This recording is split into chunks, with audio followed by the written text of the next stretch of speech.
It's good to be with you today. During the last few weeks in Fort Bend ISD, we've had quite a few conversations about school safety. Last week, we sent out a video to all of our students in which I discussed school safety with a counselor, police officer, and a couple of principals to kind of talk about the things we're doing in our schools to keep our students and our staff safe. At a recent school board meeting, we also talked to the board very openly about all the things we do to keep our schools safe and secure and all the things we're going to be doing in the future. But today we want to take a minute to actually talk to students to hear their voice about the things that are on their minds about school safety. So I've invited 4 students to join me today for a brief conversation that we're going to share throughout our district. I'm going to start out with a question. I'm just going to ask you all to jump on in whenever you have something to say today. First question is this: how important is your role as a student in keeping our campus safe? It's everything. I mean, there are certain limits to what teacher and police can do because they just can't be everywhere. We're the body of the school. What we need to do for our safety, we have to keep watch for each other. So if there's we have to be able to report things, we have to make sure that nothing's going on that's not supposed to, and there's so much of it that goes on. We're the eyes and ears of the school, and we need to always be on top of it to make sure that it's a safe environment for everybody. We also need to be careful that we're not making a joke out of things and taking things lightly, because in situations like this, we all need to be taken seriously, and even a joke can bring some terrible consequences for any of us. I think as Kevin said, students are what make up the school, and teachers and staff can only do so much because students are everywhere at every point in time. And so if anyone is going to stop something from happening, whether that's an active shooter or something, or letting someone know, it probably would be a student that would notice it first before a staff member. Yeah, exactly. Schools are made for students, and we need to understand that we're not just caring for ourselves, we're caring for our peers, our teachers, our principals, and everything. They have the duty to care for us, and we also have the same duty to care for them because they're part of our community as well. So with that in mind, how does the role of the student differ from the role of the adults on campus when it comes to school safety?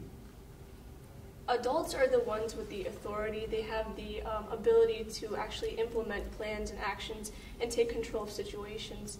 And I just believe that adults really, they're the ones that can actually do something, but they need the help of students to do the things they need to. I think students are where the feedback comes from, and where almost students kind of serve as a form of constructive criticism in helping adults figure out what can we do to improve safety and improve different things going on. So what do you need me to do to help you feel more safe at school? What do I need to do? What do the adults need to do to help you feel more safe at school? We need to focus. We need to let students know that the job of the counselors isn't just to make schedules, it's to be there for students. And that's what a lot of students are hesitant to talk to counselors because they just keep their problems inside, and that builds up, and that can be a harm to anyone. I think to prevent some of those issues to even build up in the first place, we need to build a positive culture in our schools that are aimed always at supporting students, that they always feel like they're in a safe place where they can always excel and learn and feel comfortable in doing it. So we've talked about adults supporting students. How can students support other students? If they see someone sitting alone, you could try talking to them if they don't have anyone else. Like at lunch, there are people who sit alone, and sometimes if they want to sit alone, that's fine, but you can kind of tell sometimes when they don't have anyone. So I feel like it's nice to add them into your friend group to talk to. I think students in general need to be aware of their surroundings and what's going on, and if something seems off about someone, to let someone know about it and to be there for their friends, so that students don't feel like they have to go talk to a teacher or a counselor even, but can start with talking to a friend about what's going on in their life. So one of the things we hear a lot in our schools is the term see something, say something. I know you're all familiar with that. You've seen the phone numbers, you've seen the ways you can report things. What do you think about that? Do students take advantage of that opportunity? Do they take that seriously to report things that they see? I think if it's something big that a student notices, like this person is really off or there's something definitely going on, then they're going to say something if they feel that it's going to impact them directly. But I feel like if it's like a small thing that they feel doesn't matter, they're less likely to go and say something about it. While it's important to not be paranoid, I think we need to make clear to everyone that if you see something, I don't want, students shouldn't have second doubts about reporting it. If you see something, you should report it, because it's better that it's a false report as opposed to something that was a serious threat and it wasn't reported. So what can we do to help students feel more comfortable, to give them the courage to step up? Because you all have been in our schools a long time. You're all high school students. For many years, you've heard see something, say something, make your voice heard. How do we help students feel courageous enough to make that call, to make that report, if they feel like they need to? I feel like it's something teachers should stress, because oftentimes I've had to actively go and ask a teacher how can I resolve this issue, or who should I see about this issue, and I feel like it's something they should have already addressed initially when classes start, because it sits in the back of your mind and you don't have to go and ask, you just know that there's something there. Yeah, we need to be able to have a point for clear, direct, and effective communication with the people that need to hear it, and that they're willing to listen to us. And that we don't ever feel like we should be afraid to report something. All right. So let's kind of change topics just a little bit. What are some healthy ways or skills you use to cope with stress and anxiety? Well, so I'm still sort of learning some healthy ways. But some ways that I'm sort of developing is productivity really helps me. Most of the stress that I have is for school, good grades, and just more stuff related to that. And so being productive and working really helps, because you get work done and your mind isn't off of, oh, I have this to do, and this to do. Instead, you're focusing on the task at hand and you're just finishing that up. That's true. You gotta confront your stress rather than try to ignore and avoid the stress and let it build up. If you don't address what you have building up, then it's just gonna keep on snowballing. That's why I've taken up journaling. It's kind of like introspection.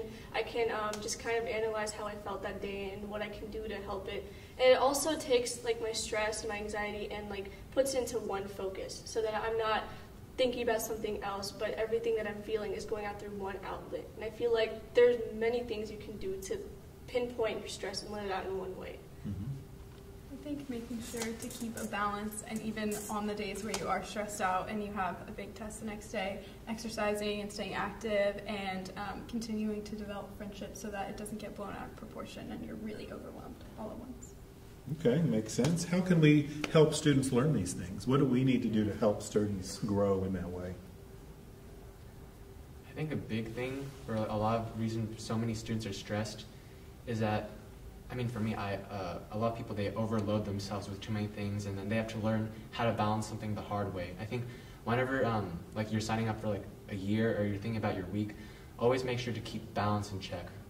So what else can we talk about today? What have we not talked about that you think is important when it comes to school safety?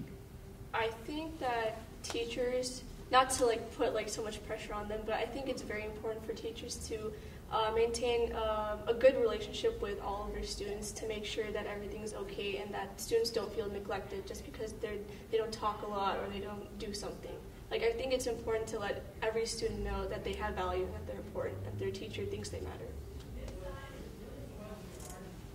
I think while we have all these security measures in place and all of these improvements being made, there's always a what if that something could happen. And I think talking with students and staff directly about if there was an active shooter, or not even an active shooter, but a severe weather emergency or something along those lines, what would we do, how would it be handled, where would we go, and continuing that dialogue so that students, I think in your last video you said muscle memory, and making sure that it's something that we're all really not comfortable with. But So on that note, do our drills work? I think if students and staff take them seriously and students are talking and practicing them effectively, then yes, definitely. I don't think they work. I think a lot of students are not taking them seriously enough as they are. It's just oh, we have a drill. I'm going to be on my phone for the next 10 minutes. I think the only way they'll work is if we do come at it with a mindset like that. This is a preparation for a what if. Mm-hmm. And I think that mentality needs to be more emphasized at our schools, that this is an actual preparation. It's not just the monthly drill that we have to do just cause to get out of class. Mm-hmm. It's something that we're preparing for, that to save your lives, that could possibly help save your peers and your own life. I think we've had a good conversation today, and I hope that you agree with me. I want to thank each of you for taking time away from your classes to be with me for just a few minutes today. You know, we are so dedicated to keeping our students safe, and I'm going to tell you, in the last few weeks, we've gotten a lot of reports that students have been bold enough to share with us, and also some community members have told us about some threats that they've seen on social media, and we encourage you to keep doing that. But I also want you to know that we take every single report seriously. We follow up in a timely manner, usually very quickly, because we're not going to take any risk that a report that is made is a false or fake report. So please keep that in mind and take that seriously if you believe you do need to report something. As we go forward, we're going to continue doing a lot of talking in Fort Bend ISD about school safety. I'll look forward to visiting our schools and engaging with students, talking to teachers, talking to moms and dads, and members of our community about all the things that we're doing in Fort Bend ISD, because we are here to educate our students, to teach them the things that they need to know to help them to be successful in life.